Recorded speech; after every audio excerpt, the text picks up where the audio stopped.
very delighted to be in the company of such diverse women, and yet find that there are these strands that sort of bring your work together, and therefore the title of the session, Old Myths, New Tales. Let me start off by talking about this one theme which I think sort of pulls a strand across all of your works, which is that of wonder. And I think very obviously with Shweta's work, the wonder is in creating the sense of wonderment with speculative fiction and with Anantya Tantra's Mysteries, which has been hailed also as a feminist series, by the way. And with Alka's work, we have the wonder of the everyday, the mundane, and how I think the beauty of it is how you sort of peel the surface and excavate that wonder from the everyday around us, the culture, the very culture that we live in and breathe in, and you sort of put it out there for us to, awe at. With Arundhathi, I think the very genre of poetry, which is, very much something that we all have always, loved, wondered about, and also the kind of, landscapes of wonder that it opens up for all of us. And I think especially with your latest book, where you talk about women spiritual seekers, and who are not very popular. They are like unsung, like you say, they are the lotuses in the marsh. You have said this in your book. I think that element of wonder there, which is again very similar to Alka's, that it's there, it's very much there, and with Indian culture we are always breathing it, but we don't sort of reckon with it. And so you have brought it out for all of us to reckon with it, and I think that's beautiful. So there's one question that I'll ask, and I'll ask all of you that question, is that when we are sort of sourcing, invoking, or borrowing from the wonder of the past, in terms of whether it be Indian culture or Indian mythology, spirituality, what as authors do you what is the tangent that you want it to take? Do you want this to be only entertainment, or do you want this to be something that preserves our culture and spirituality, which becomes also a sellable point? Or do you want this to sort of, or is there a sort of an element of bringing it out so that they can answer the questions of today, of the present and the future? So what do you think? Hi everyone, I'm Shweta, if you've not heard my name enough. Can people at the back hear me? Awesome. I've written this, so a very interesting question, and I would say the sense of wonder is something that I like to build up in my fiction. When I look at the past, when I look at mythology, what I want to do is not look at it with nostalgia, but actually look at, pick it up and invert it, make it more modern, bring it out in the world currently, where we can learn from the past as a cautionary tale sometimes, not as a moral tale, that's where I like to look at the past if I am. But I'm not a historian, I'm a fantasy fiction writer, I write science fiction. So this series that I have, Anantya Tantra's series, is about a girl who's living in Delhi, and she is a tantric detective. She solves supernatural crime. So when you're looking at that way of looking at mythology, which I've also written in traditional forms, you want to invert everything that mythology has changed for you, So be it history or be it mythology, I love to play with it. And I'm sneaky, I'm evil, that's how I want to do, kind of write fiction, entertain people, but also make you question where we are as a society, not look at the nostalgic point of view. But I believe both of you would have very different perspectives to offer to this. I'd like to begin by thanking Alliance University for having this wonderful literature festival, and Benu for putting the whole panel into a fabulous perspective. It's nice to be with women because we are thinking differently, and I think the right side of the brain, which is supposed to be the female side, is always more creative. So I'm really happy to be with my panelists, and we are all very, very different people. Now, taking off from where Shweta left and talked of wonder, and the way with which Benu talked of wonder, I'm kind of going back to my process, which is my creative journey, which goes into both the performing arts and art history. And I want to go back really to time, to the theory of rasa, where we have the 8 rasas and the 9th rasa was added, which was Shanta. But what Benu is talking of, wonder, I want to go back to Adbhuta. Adbhuta rasa, which is really about wonder and awe. And in my work, whenever I look at Adbhut, I see it kind of pervading, particularly in the representations of Sahitya or literature. I kind of look at my creative process works differently, particularly to how Shweta said it's not about fantasy, it's not about so much about imagination, but it's actually about relooking. I'm relooking at what the great Sthapatis did. I'm looking at what the great Chitrakars did. And I am often filled with wonder when I see the Pahadi miniature paintings and I look at the Udamutta Naika, the Naika who's completely mugd, and the way the artist has shown the expression of joy, of beauty, of complete, almost an enslavement in love, because she's mugdha. So it fills me with sense of wonder. Whenever I look at the sculptures which I see, for example, the fasting Buddha from the Gupta period, which is actually now today in the Lahore Museum in Pakistan, but where you see a very emaciated body, a very, very Greco-Roman representation of the human form with which India is so engaged with, because the body is central to us in philosophy, in art, and in thought. It's Sharira. We talk of our body as Sharira, as a space which upholds, which looks, and it's also a transient Sharira because it is actually just holding the Atma within it. So when I'm looking at the Sharira or the body of this fasting Buddha, I'm filled with wonder because I can see every part of his skeletal body.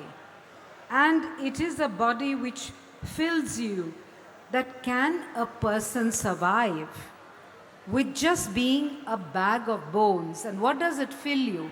It fills you with the Adbhuta, or the wonder with which the Sthapati or the artist created this human form. So I'm constantly engaged with wonder when I'm looking at all the images that I see in pre-modern medieval India.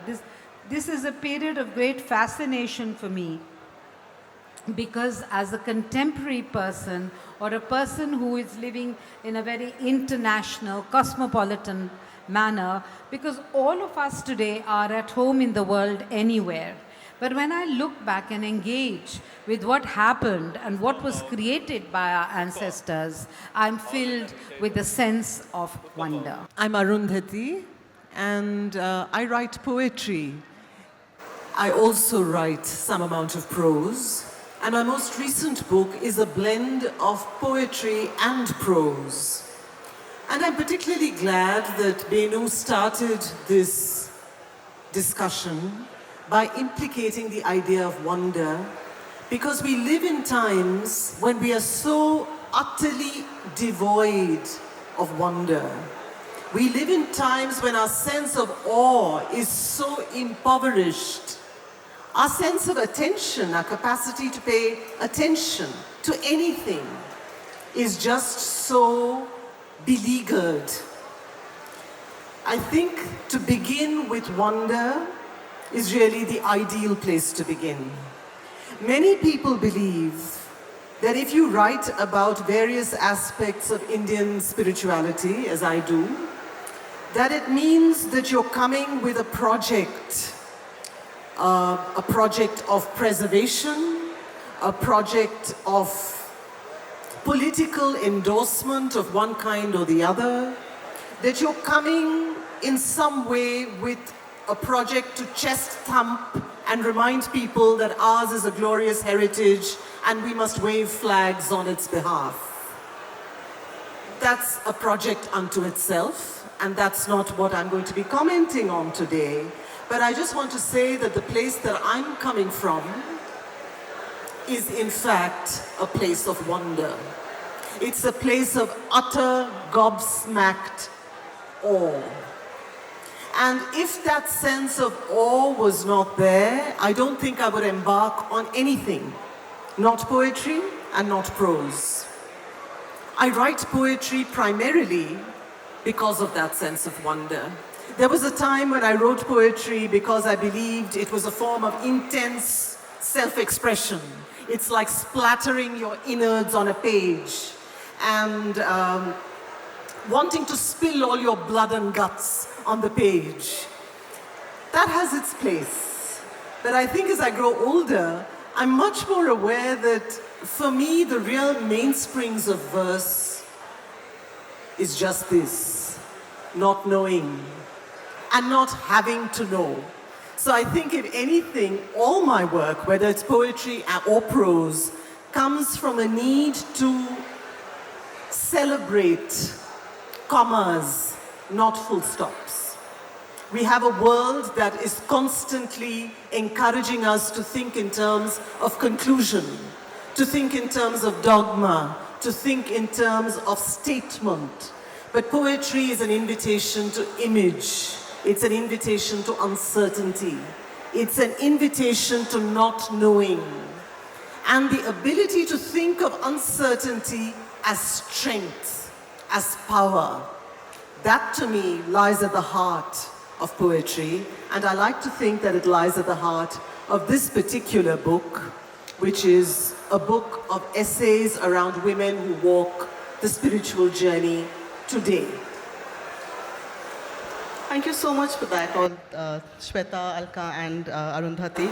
I think I had already thought of this question to ask you, but also with the responses that I've just had from you, especially Alka's response about the body and your response about poetry, being a genre where there's comfort in not knowing. I think it's a natural segue into my next theme and the next question that I want to ask you, that of gender. It's kind of inescapable as a women writer, I feel. And I think all of you sort of deal with that question very, very differently and diversely and yet beautifully. With Shweta, it's, from what I've read about your books, you've spoken about how there was this emptiness in that space. You really wanted to insert a female hero out there who would, just have her fights and go and celebrate afterwards in a bar. And so that's the creation of an insertion of a particular perspective, a feminine perspective that you were looking forward to. So how do you see that? And in relation to that, do you really now feel that feminism, the book that you've written, the series of novels, Anantya Tantrist Mysteries, it's been hailed as a feminist series, but do you agree with that? Well, I do agree with the fact that it plays a lot with gender perceptions that we grow up with in the society. As I mentioned, the book is about a tantric detective, a female tantric detective who solves supernatural crime for a living. But she's an outcast in the world that is there, which is a chauvinist, tantric-ridden, high upper caste kind of a world that has been created in the fantasy series. And I loved playing with all kinds of gender role inversions within the entertaining thriller that I was writing. I'll give you an example. The book opens when Anantya is on a blind date with this hot 6 foot, typical Punjabi guy. I'm Punjabi, so it cannot be offensive for anyone. So she's on a date and this monster attacks, and this guy being like, this beefed up fellow, he's like, okay, let me protect you. I will save you from this guy, this person. And Anantya's like, dude, just sit in a corner, let me handle this myself. So I have played with gender roles in such a way, the kind of the person, a nerd friend that she has, Shukra, who's kind of a nerd who helps out in the lab. She's constantly trying to protect him from other people who are trying to, approach him or destroy him or kill him. She's a writer. She's grown up in Delhi, and I grew up in Delhi as well. And I think that's where the book stemmed from. That's where this character Anantya also stems from. And I think every time I was afraid to walk on the streets in Delhi, this character took me out of it. Writing this series made me own those streets of Delhi at night for my own self, for my own kind of inverting this, playing this role through Anantya, set me free from a lot of shackles that I had grown up in Delhi. And I'm hoping that when people pick up this book and through people's feedback, it's been true that it is. It's not only a fantasy fiction, it's something that kind of frees women to imagine how they would like to lead their life, how independent they would like to be. And that anything is possible, not only for men or women, but any gender. Nobody needs to be constructed into this gender role kind of a thing. So there, the gender theme is very strong in the fantasy. But unfortunately, a lot of people call it feminist fantasy because it's a female protagonist. And I'm like, come on, guys. It's, so it's, but yes, feminism is something that I wanted to consciously bring into this series also. And I'm happy that it's happened this way. So just to sort of ask another related question. So has it been, being a woman yourself, has your gendered subjectivity, very clearly like you're saying, how easy or how smooth was this to, to put it out there, to create a different character who you can just, let her do what you couldn't do, what a lot of women can't do, especially in Delhi. She also murders monsters. I have to bring it back into the fantastical world, which I would probably never do. I mostly sit in my study and type and imagine. It was wonderful to create her for me, looking at another perspective, looking at the world, and I think for any writer, looking at the world from their protagonist, be it a woman or a man or a monster or a spaceship. That's how I write stories. It's amazing to look at perspectives. And Alka and I were talking about perspectives and how different we all look at the world, not only personally, but through our characters. We are lucky to write books or to read books which are written from other point of views. And that's the wonder of books as well. No? Coming back to your first question about like bringing yourself out there and imagining the world through another creature's eye. Alka, I'd like to ask you, very interestingly, there's this statement that you've made in your recent book called Fabulous, which is a cultural history of the phallus in India. You say in your opening chapter that now you are at a point in life where you are beyond gender. That's very intriguing, and I'd like you to talk about it, please. So I'm going to just read that paragraph. So I think, I've worked a lot on aspects of identity and gender because my doctoral work was on an image of Shiva, which is Ardha, Nari, Ishvara. So he is the Lord who is half woman. Now, how do you look at a Lord who is half woman? Is he a Napunsak? Is he without gender? Is he half male, half female? Is it a conjoined image? Is it a syncretic image? I began with that, and it was done more in a theoretical manner, more in an art historical manner, where I was studying the two sects of Shaktism and Shaivism. And with the Harihara image, I looked at Vaishnavism and Shaivism. But when I went on to Goldsmiths to do my postdoc, I turned it into a cultural context because in the early 2000s, we were talking a lot about gender, about same-sex love, about homosexuality, about gays, about queers. And I started looking at this image in a absolutely different connotation. There were artists who were creating, there was an artist with the name of Jayashree Abhichandani who made a lovely photo image called Javed in New York. There is a man, a transgendered man, wearing a beautiful sari and holding a mobile in his hand and walking the streets, and he was called Javed in New York. So these were questions which were constantly in my mind. And then I curated a show on the Kama Sutra in Paris in 2014. And I looked at the erotic and the spiritual.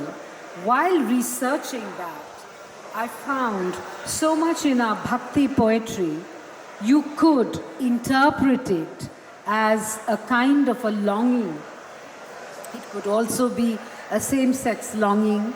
It could be a longing of heterosexual people. It could be any kind of longing, and it depended who was the devotee and who was the Lord. So you had a wonderful poem by Basavana, who wrote, I wear these male clothes for you, my Lord.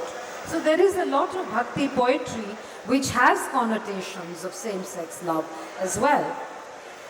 So when I finished doing the exhibition of the erotic and the spiritual, which is basically the Kama Sutra in the City of Love, I was approached by HarperCollins to say that, you are the one person who can write on the phallus. So for a minute I said, now why just phallus in that way? It can also be a very, very aggressive way of putting. And when I started working on the book, which we called Fabulous, I looked at the phallus in different ways. I called it a stick of joy or pleasure, power or shame. The phallus is still an incredible organ invested in the male body. So one of my collectors who gave me a lot of phalluses for my Kama Sutra show, he's a urologist, his name is Philip Carey-Broek. He says that the human penis organ and instrument, a phallus is used to indicate a penis that is in a state of erection. Throughout history, the phallus has been the cynosure of all eyes. The male gaze, which could be homoerotic or homophobic, or the female gaze, which could be an inverted feminist one, or the hugely confident gaze of the contemporary empowered woman. When I started looking more and more at the phallus, which was also a Shaivite symbol, I just thought it enthralls everybody. And then I wrote that as a woman writing on the phallus, it was hugely challenging for me. I'm interrogating the phallus in its cultural context, its sacred context, in the context of gender, identity, and sexuality, and of course in a playful interpretation in popular culture. At this stage in my life, what is exciting for me is that I am beyond gender. In that wonderful space where I can be masculine one day and feminine the next day. For gender is fixed, whereas sexuality is not. And I approach the study of phallus through the lens of shifting sexualities, which is inherent in all of us. I really believe that we feel, because if you look at what are the stereotypical characteristics of a male or the stereotypical characteristics of a female, of being coy, of being shy, of being all that, but we don't need to be that anymore. We don't need to play parts anymore. I think all of us who have understood the self, we can be what we are. And I think we have both in us, both the male and the female. And we have to play that in a judicious balance. I think that makes a natural segue into your idea of gender and spirituality, because in your latest book you do speak about how in order to be spiritual you have to look beyond gender or move beyond gender. But yet, the experiences of spirituality or the experiences of a gendered self are not always, sort of talking to each other, especially in a world that we live in. So in my own work, I've seen that, women who, the gender itself is the very self that sort of pushes you towards spirituality. And you do talk about these women having a special space in not only in the spiritual realm, but also in our world, because they are spiritual seekers. Could you just elaborate a little bit on that? A lot of my earlier work has in fact been around some very significant male mystics One of my early books was a prose work on the Buddha. That was for Penguin in 2005. And 5 years later, I did a biography of Sadhguru. And in between and well before that, I had spent years and years immersed, feverishly immersed, in the work of multiple mystics, alive and dead. But it struck me, somewhere along the way, that a lot of those voices had been those of men. And I have been deeply nourished by those voices, so this is not an adversarial relationship at all. There was a time, as I said in my biography of Sadhguru, I said I actually wished at some point that my guru had been female. That's how I'd always imagined a spiritual guide. But, well, that wasn't to be, and I'm not complaining. But what did strike me is the fact that women on the path and their journeys are really not talked about adequately at all. Think of all the women mystics you know, Mirabai, Akka Mahadevi, Andal, and think of the various ways in which they've been beatified into kind of calendar art, the ways in which they've been flattened into sainthood. And you realize that the sense of a throbbing flesh and blood individual trying to make sense of this crazy planet, that isn't there at all, except in the poetry. So I felt with this particular book that it was time for me to talk about some of these extraordinary conversations I'd had over the past decade with 4 remarkable, unknown women. One of them wears her body fearlessly. She's an avadhuta. She walks the world naked. She's an ecstatic mystic. The other is a woman who walks the path of Nada Yoga. She walks the path of sound, receiving her guidance from primal sound. The third is a woman who was a scholar, a Marxist, a feminist, who plummeted into a spiritual journey when she had a car accident. And that brought her from mind to body in a way that she'd never anticipated. And that opened up her spiritual journey. So to go back to what both the panelists have been talking about, and just now Alka, the idea of the body as a springboard for the spiritual journey is something that interested me deeply. It's certainly implicated in the great traditions of Tantra in the subcontinent. And I wanted to explore that through the story of a very real woman of our times. And the 4th woman in the book is a monk. Now you'd imagine that a monk is someone who leads a life, or in many minds this is the perception. The monk is someone who leads a life of austerity and self-denial. But no.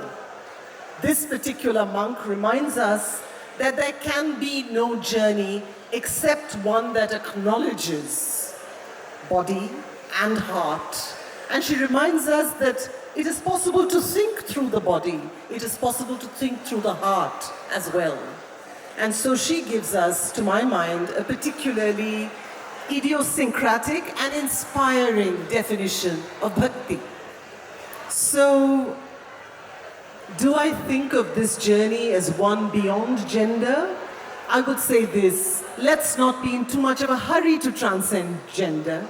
And certainly let's not be in a hurry to write it off, because too often that becomes denial and amputation masquerading as transcendence. What to me was exciting about these women, and certainly my own journey, is the fact that it does not allow me to escape the realness, the concreteness, and the surprise of the body. But that's a journey of discovery. It is not, as both Alka and Shweta have pointed out, it's not a journey of where the destination is already known. For me, that's what feminism is. It's a journey by which we explore the many ways in which gender is constructed. But it is not a destination. It's an ongoing journey. That's very beautifully put, Arundhathi. Thank you for that. I think now we'd like to take a little turn from the themes and ask you more about being women writers. Given that a lot of men do not read women authors, while men authors are read both by men and women. Have you, in your careers, and this is for you especially because you've had a long career, and Shweta, because you have written speculative fiction and then you moved to science and technology, do you think that there is a very palpable pressure of sellability of your work, and you have to reconcile with that in the genres that you choose, or in the way that you choose your themes to write on? So that's a very difficult and complex question, Shweta. I don't know if I have reached a position really to take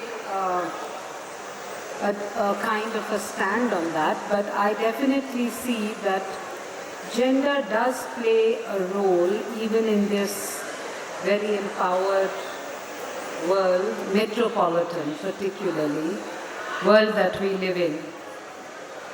However, in my practice, in my work, it really doesn't matter, because the content is such, and it's also that, when you're an academic, women are supposed to be, teachers, they're nurturers. So there it doesn't play such a role, but when it comes to being professional, or you're working in an area when there are promotions and hierarchies, then I think gender still does play a role, and we have to deal with it. And we need to work. I think the women are smart enough to deal with it in today's world. There is, of course, a deep amount of aggression at one point, and there's acceptance, and ultimately it's about how you navigate it. Then we have forums like this where we come together, talk about it, sort of subvert it in a way. Shweta. Thanks. I think one of the points that Alka mentioned briefly when she was talking about this is it depends on the genre, I would say, both the sellability and whether men read it or women read it or other genders read it. For example, with Anantya Tantri's series, and I did like a readership survey after the series was published, men and women, both of them have picked it up. More men have written to me about it than women. Or my book on science, which released last year, that also men and women equally have picked it up. I don't know the percentage because as authors we don't get gender data, so to speak. But I think it's genre specific whether the book sells or not. Yes, there are advantages, there are privileges if you are a male author, but I'm not sure whether only women read women. I haven't experienced it myself. I'm basically referring to this study by Guardian recently, and the hashtag read more women. Okay. So, yeah. Okay, so it was found that only 19% of men read women authors, whereas 81% of men read men authors. So I see. That's a huge problem, all men here. Huge problem. You guys have to read all genders, not only men and women, transgender, LGBTQ, whatever. You have to open up your head out there, right? It's not a question for women. It's for men to answer this. Why they are not reading more women? No, because you highlighted genre and how it depends on the genre how sellable it is. I'd like to ask you, Arundhathi, because you have been writing both poetry and prose. I know that you are more of a kind of writer who writes just for herself, and sort of it's been a spiritual journey also, like you have said, and it's been a very enduring theme in all of your works. So how do you look at this scenario? Has it bothered you? Have you had to reconcile with it in any way? Tell us. I'd certainly say this, that when I was a young poet, I was definitely aware of it wasn't about saleability. It was really about all the subtle ways in which women's voices can be trivialized. I was certainly aware of that. There are many subtle ways in which a woman can be patronized, condescended to. There are many ways in which, and many subtle, very, very insidious ways in which old boys networks operate. I was certainly aware of that. When it came to saleability, though, I think I will say that poetry is in any case read by a minority, and that minority is reasonably open to reading men and women, so I cannot complain on that score personally. But, and the other work that I've done, which is prose, whether it's the work on the Buddha or the work on Satguru, or the work that I've done on Bhakti poetry, or the work that I've done on pilgrimages called Pilgrims India, sacred journeys in the country. I think for that there have been readers who've been male and female. But do these subtle strategies of trivialization exist even today? Absolutely. One just finds ways of navigating that space. But do they exist? Very much so, very much so. I want to say one more thing, and I want to say that particularly in relation to this new book that I've done, which is on women's journeys, for women walking the path. And a question that I've been asked very often is really, is this a book for women? And I want to say that, well, yes, I hope women seekers will pick it up, but I also believe that there is a thirst amongst people of all genders. There is a thirst for a less wounded, less one-dimensional, less unitary, less lopsided legacy of the spirit. There is a deep thirst, whether it's acknowledged or not. And I hope more and more people will acknowledge it. Thank you so much for this delightful session. I'd now like to open it up to the audience for questions and answers. Pooja has a question. Can somebody give her a mic? Thank you all of you for this wonderful session. I thoroughly enjoyed it from the beginning, from the concept note itself. So my question is more or less related to this theme of this session, that is old tale and new myths, and considering the idea of gender into it, which we have all been talking about. So there's this artist, Indian actress Malika Sarabhai.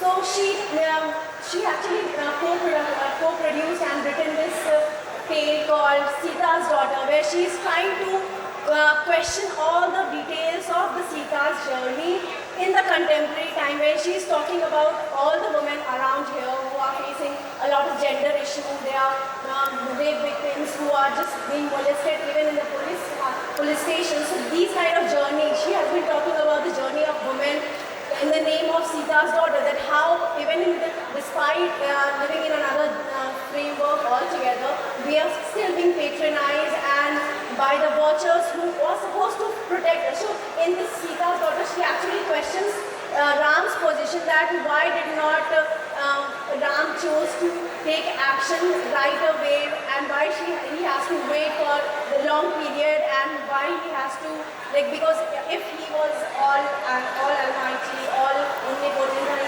all powerful, why did not he take instance to save Sita immediately? And this is why we are facing this contemporary issue with Sita's daughter as well, where in the name of protector who are supposed to protect us, like people, like some cousins, some parents, uncle, everyone. So women are facing a lot of sexual harassment in their household. So we have this data where women are being raped more by the people who are known to them than by the strangers. So based on that, my question is how we are seeing this idea of Sita's daughter in contemporary time, where this old tale really needs to be questioned in the contemporary world, and this myth which has constructed around that men are the protector of women are to be looked into. So please, any one of you can answer that. So I would say all women who've grown up in India, in the patriarchal society that India is, find coping mechanisms to deal with whatever things that they have faced, be it sexual harassment, which is the normal for all of the women here probably, it has been for me, and or be it everyday chauvinism, which comes in families, well-meaning uncles and aunts and everyone have you, especially if you're a younger woman. I think as writers, for me, the journey has been, my coping mechanism has been to invert stories in such a way that we look at our own society through another point of view. We kind of look at who we are by in the fantasy fiction worlds that I create, which are like alternate worlds. They are not our real world, so to speak. But through the characters, I question all the gender, caste issues in our own society. That has been my coping mechanism as a writer, to bring out and invert all gender, all gender prejudices that I've faced as a young woman who grew up in Delhi. And I think all writers and all creative people have to take that journey, especially if they happen to be women or another minority gender in that case. Okay, so we don't have a question. I'd like to invite all of you to come to the we'll take one more book question signing area. The basketball and then we'll court wrap has up been the converted session. into the book signing area, and get a copy of the latest works. Okay, They're fabulous so we don't have a works. question. Fabulous is actually I'd like to also the invite all title of of you Alka's to, laytest book. come And to the I'm book, personally very book fascinated by signing Arundhathi's area. The latest, Women basketball Who court Wear has been Themselves. converted into the book And signing area I'm and, going to grab a copy, get a of copy of Shweta's the latest latest, works. They're fabulous works. what they This made, is actually, also what the they title found, of what they made Alka's for my own latest book. daughter. So And I am hope personally most very of you to fascinated by Arundhati's hope to latest, see Women most Who of you Wear there. Themselves. All right, thank you so much, And, guys. I'm going to grab a copy Thank of you, Shweta's latest, Dr. Benu, but we cannot what let they you made, go so freely. what We they will found, what they made have for to my own honor you daughter. with our So, festival birdie. most of you to, They are on the way. I would like hope to see most of you request there. our All right, thank you so registrar, much, Dr. guys. Nivedita Mishra ma'am, to honor our guests with the festival memento. Go so freely, we will. A round of applause, please.